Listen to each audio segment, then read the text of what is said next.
So let me start with my journey. My name is Ritu Yadav and I come from Madhya Pradesh, Bhopal, and this was my seventh attempt. I have given six consecutive prelims and I have not been able to clear the prelims exam in my six attempts.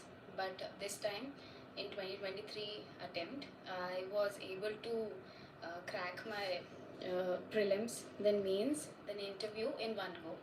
And I've secured All India rank 470 this year and I'll be getting probably the Indian Police Services. सबसे पहले जैसे मैंने बताया कि I could not clear my six consecutive prelims, तो prelims की बात करते हैं. Where did I go wrong, and this session will be in both Hindi and English. तो हम बाइलिंगुअल रखते हैं और आप भी इन बिटवीन मुझसे कुछ भी कमेंट्स में पूछ सकते हैं. जो भी मुझसे रेलेवेंट क्वेश्चन आपको हेल्प करेगी आपकी स्ट्रैटेजी में. I be more than happy to help you guys. So मैं एक रूरल एरिया से आती हूँ and then from rural area I migrated to the urban setting in 2005. I have done my graduation and schooling from St. Xavier Schools, Bhopal in English medium. Then I have done my graduation in BCom honors and masters in finance from Bhopal only. उसके बाद मैं 2017 से preparation चालू कर दिया था. So I did my foundation course also, और 9 महीने के फाउंडेशन कोर्स के बाद तुरंत ही मैंने सबसे पहले अपना फॉर्म भर दिया. And I was like, because मैं एक बहुत अच्छी स्टूडेंट थी पढ़ने में during my school days and college days. I use to be the topper.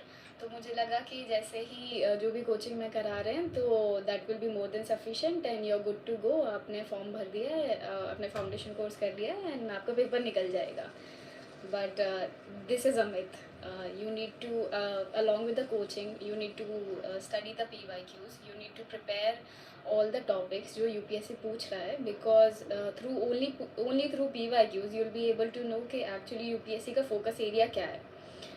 तो आप UPSC के PYQs के थ्रू ये जान पाएंगे कि हिस्ट्री में भी कुछ पर्टिकुलर टॉपिक्स रिपीट हो रहे हैं, पॉलिटी में भी पर्टिकुलर टॉपिक्स रिपीट हो रहे हैं. Similarly in geography, environment and science tech और IR. तो सारी चीज़ें आपको तभी रियलाइज़ होंगी जब आप PYQs देखोगे. तो इन माई इनिशियल 2-3 अटैम्प्ट्स मैं सिर्फ कंटेंट के पीछे भाग रही थी इन GS एंड उसके चक्कर में I accumulated a lot of knowledge. मैंने NCERTs भी पढ़ी, मैं स्टैंडर्ड बुक्स पे भी गई और उसी के साथ मैंने कुछ एक्सटर्नल बुक्स भी पढ़ी, जैसे लूसेंट वगैरह, जो उस टाइम पे रिक्वायर्ड नहीं थी. And I use to be over prepared and in those 2 hours of the exam मैं प्रेशर में आ जाती थी. और जब मैं, क्योंकि मैं PYQ देख के नहीं जाती थी तो मुझे नहीं पता था कि एग्ज़ाम का पैटर्न क्या है और कैसे एलिमिनेट करना है, वहाँ कॉमन सेंस लगाना है और अपने प्रेशर को पूरा कंट्रोल करके आपको उन्हीं 2 घंटे में आंसर निकालने हैं. And the best part about the UPSC exam is that they do not, वो नहीं आपसे चाहते हैं कि आप 200 में से 200 लेके आओ. वो बस इतना चाहते हैं कि आप एक bare minimum cut off clear करो.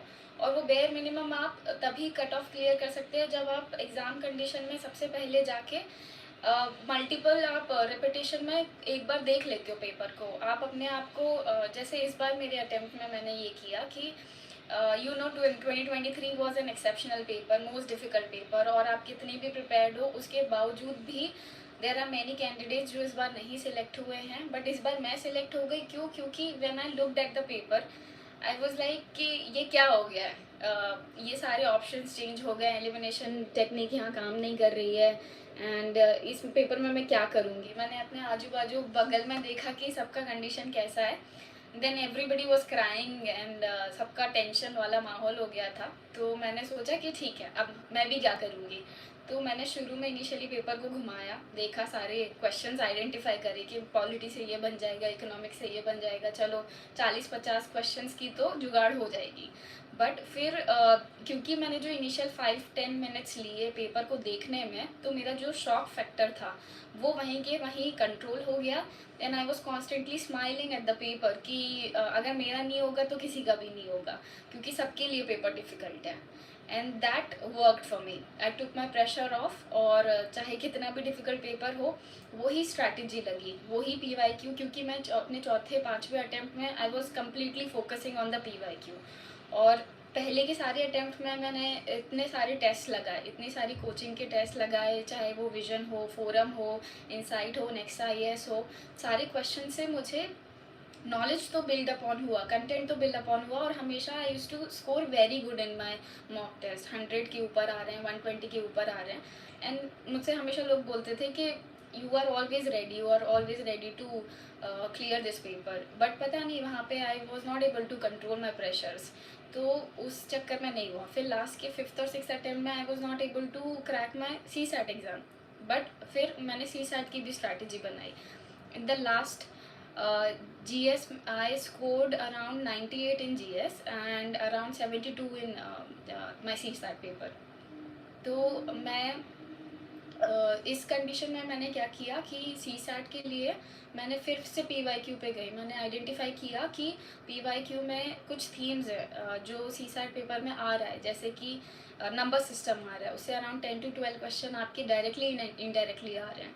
सिमिलरली आप देखो परम्यूटेशन कॉम्बिनेशन के 4-5 क्वेश्चन आ रहे हैं, पैसेजेस के लगभग 25 से 32 क्वेश्चन आ रहे हैं, और उसके अलावा आपकी लॉजिकल रीजनिंग आ रही है, अजम्पशन बेस्ड आ रहे हैं, डेटा सफिशिएंसी के क्वेश्चंस आ रहे हैं, सिलॉग्स के क्वेश्चंस आ रहे हैं। तो अगर आप पूरा CSAT नहीं भी पढ़ते हो, प्रॉफिट एंड लॉस नहीं पढ़ते हो, एज नहीं पढ़ते हो, एवरेज नहीं पढ़ते हो, बट आपने ये कुछ टॉपिक्स अच्छे से कर लिए और इनके PYQs लगा लिए, इनका एक पैटर्न पता कर लिया, जैसे इस बार के पेपर में हुआ, 1-2 क्वेश्चन ऐसे थे जो डायरेक्ट PYQ की थीम से निकाले हुए CSAT के क्वेश्चन थे। अगर आपने वो PYQ सॉल्व किया था तो आप 5 सेकेंड में उसका आंसर निकाल सकते थे। तो this is how PYQ helps. आपका एक बहुत ही आपका पूरा दायरा जो है वो क्लियर हो जाता है कि आपको इतना ही पढ़ना है। Everything under the sun is the syllabus of UPSC, but if you study and stick to the PYQs, your life will be sorted. You will be sorted. You will not have to waste your attempts. About wasting your attempts, अगर आप ने अपना foundation course कर लिया है और उसके बाद आप अपने मेंस के लिए प्रिपेयर नहीं हो, तो आप वो अटेम्प्ट प्लीज़ ना दिए, क्योंकि GS में आपको 4 पेपर लिखना है, GS पेपर 1, 2, 3, 4, एंड देन आपको 2 ऑप्शनल के पेपर लिखना है, आपको एक ऐसे लिखना है, 2 एसेज लिखने हैं, और आपको हिंदी इंग्लिश का दैट इज़ ऑप्शनल, बट फिर भी आपको इतने सारे पेपर लिखने हैं। तो अगर आप इतने सारे पेपर लिख रहे हो तो आपको इसकी राइटिंग प्रैक्टिस भी उतनी ही करनी है, क्योंकि प्रीलिम्स एग्ज़ाम आप कितने बार भी निकाल लो, अगर आपने मेंस एग्ज़ाम नहीं निकाला तो you will not get the interview call. And अगर आपको इंटरव्यू कॉल आ भी गई है and you are not getting दो सफिशिएंट मेंस मार्क्स, तो आप इंटरव्यू से बाहर हो जाओगे और आप उस साइकिल में फंस जाओगे जहाँ पे आप इंटरव्यू से बाहर हुए, you are hardly getting that 1 month, फिर से प्रीलिम्स हो गया, फिर आप फिर से मेंस दे रहे हो, and if you are not mains prepared तो आप फिर से उसी साइकिल में फंस गए, फिर से आप प्रीलिम्स दे रहे हो, फिर से आप नेक्स्ट मेंस दे रहे हो। तो आप पहले अपना मेंस सॉर्ट करो। मेंस में सॉर्ट करने के लिए आपको सबसे पहले आइडेंटिफाई करना है आपके सोर्सेज। तो आपको जो आपके फाउंडेशन कोर्स के सब्जेक्ट्स होंगे प्रीलिम्स एंड मेंस में, तो आपको देखना है कि वो कॉमन कौन से हैं, तो आपको उनके लिए एक ही सोर्स रखना है। मेरा ऑप्शनल सब्जेक्ट वो सोशोलॉजी, मैं उसके बारे में भी अभी बात करती हूँ आगे। तो जो आपके कॉमन सब्जेक्ट्स प्रीलिम्स और मेंस के हो रहे हैं, आप उनको पहले सॉर्ट करिए, और उसके बाद आप मेंस के जो अलग से टॉपिक्स हैं उनको उनके सिलेबस को देखिए, और उनके सिलेबस से फिर आप अपने खुद हैंड रिटन नोट्स बनाइए। और हैंड रिटन नोट्स में आप पहले तो यू कैन मेक, या तो आप किसी कोचिंग के मटेरियल के नोट्स ले सकते हैं और उनको पढ़ सकते हैं और लिख सकते हैं, और उसके बाद आपको मेंस के जब आपको एग्ज़ाम देने के लिए जाना है उसके लिए आपको फिर से छोटे और नोट्स चाहिए, क्योंकि आपको वो 2 घंटे के दौरान आपको रिवाइज़ करना है। तो आप रिवाइज़ तभी कर पाओगे जब आपके पास वो 2 घंटे में पढ़ने के लिमिटेड ड्यूरेशन के नोट्स होंगे, क्योंकि आप सुबह 9 बजे से 12 बजे तक पेपर लिख रहे हो, फिर 2 बजे से 5 बजे तक पेपर लिख रहे हो, तो you don't have the energy, you don't have the extra that capacity कि आप इतना सब कुछ याद कर पाओ। So you just have to write everything in keywords. तो आप GS पेपर 1 में आते हैं, तो हिस्ट्री, जो आपके सिलेबस के मेन टॉपिक्स हैं that is history, geography and society and world history. तो आपकी हिस्ट्री एंड जोग्राफी जो है वो आपका प्रीलिम्स में कवर हो जाएगा, बट उसके अलावा कुछ कुछ इंपॉर्टेंट टॉपिक रहते हैं, जैसे विजयनगर एम्पायर हो गया, जैसे दिल्ली सल्तनत हो गई, जो यूपीएससी की फेवरेट थीम है, जो आर्ट एंड कल्चर के क्वेश्चंस है जो मेंस में यूपीएससी पूछता है। तो ये आपको अलग से पढ़ना है और इसके अलग से नोट्स बनाने हैं और आपको पीवाईक्यू प्रैक्टिस करनी है।